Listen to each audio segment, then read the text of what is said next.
दोस्तों, एक गर्भवती श्राप के कारण सीता जी को सहना पड़ा था वियोग। सनातन धर्म के ग्रंथों में बताया गया है कि बुरे कर्मों का फल हमेशा बुराई मिलता है, चाहे वो इंसान हो या फिर ईश्वर।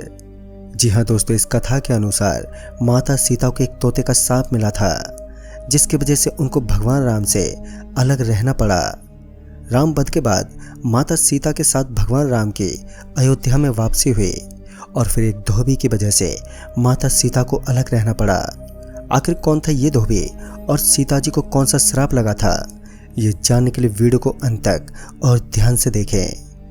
वीडियो में आगे बढ़ने से पहले अगर आपने चैनल को सब्सक्राइब नहीं किया है तो कर लें और साथ ही बेल आइकन को जरूर दबाएं। और सभी राम भक्त एक बार सच्चे मन से नीचे कमेंट बॉक्स में जय श्री राम जरूर लिखें। तो चलिए बढ़ते हैं वीडियो में आगे की ओर। दोस्तों, कथा के अनुसार माता सीता बाल्यावस्था में अपने सहेलियों के साथ बगीचे में खेल रही थी। वहीं बगीचे में एक तोता का जोड़ा पेड़ पर बैठा हुआ था। तोता का जोड़ा भगवान राम और माता सीता के बारे में कुछ बातें कर रहा था। उनकी बातों को सुनकर माता का ध्यान उन पर गया। मादा तोता बोल रही थी कि अयोध्या के राजकुमार राम काफी प्रतापी राजा होंगे, उनसे माता सीता का विवाह होगा।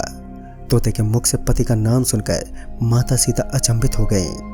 उन्हें अपने बारे में और भी जानने की इच्छा जागृत हुई, इसलिए उन्होंने अपनी सखियों से कहकर दोनों पक्षियों को पकड़ लिया। फिर उन दोनों से प्यार से पूछा कि भविष्य के बारे में इतना ज्ञान तुम्हें कहाँ से प्राप्त हुआ।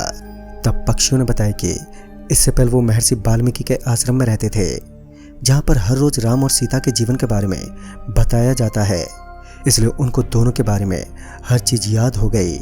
तभी सीता जी ने पक्षियों से कहा कि जिस जनक पुत्री सीता की तुम बात कर रहे हो वो मैं ही हूँ। मुझे मेरे और राम के बारे में और भी बातें जाननी है। तब नर तोता ने कहा कि हे सीता, आपका विवाह अयोध्या के राजा दशरथ के पुत्र राम के साथ होगा और आपकी जोड़ी तीनों लोकों में सबसे अद्भुत होगी।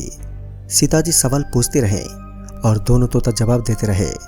सीता जी ने कहा कि जब तक मेरा विवाह नहीं हो जाता तुम दोनों मेरे साथ राजमहल में रहोगे और तुम्हें वहां सारी सुविधाएं मिलेंगी।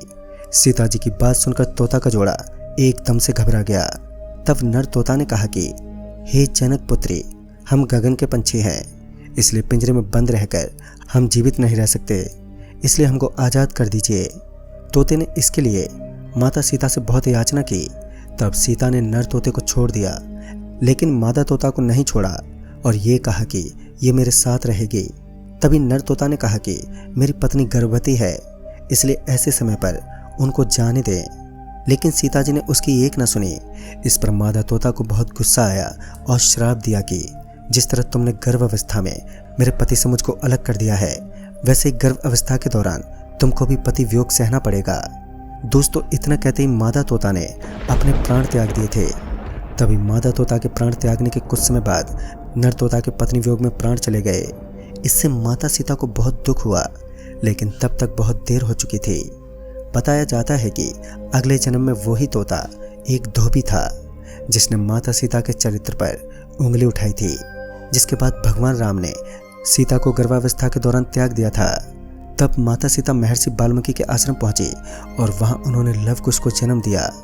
तो दोस्तों, इस कहानी को लेकर आपकी कोई भी राय है तो ये आप हमें हमारे साथ नीचे कमेंट बॉक्स में ज़रूर साझा करें। तो मैं जल्दी मिलूंगा ऐसी एक और नई जानकारी के साथ। तब तक के लिए जय श्री राम।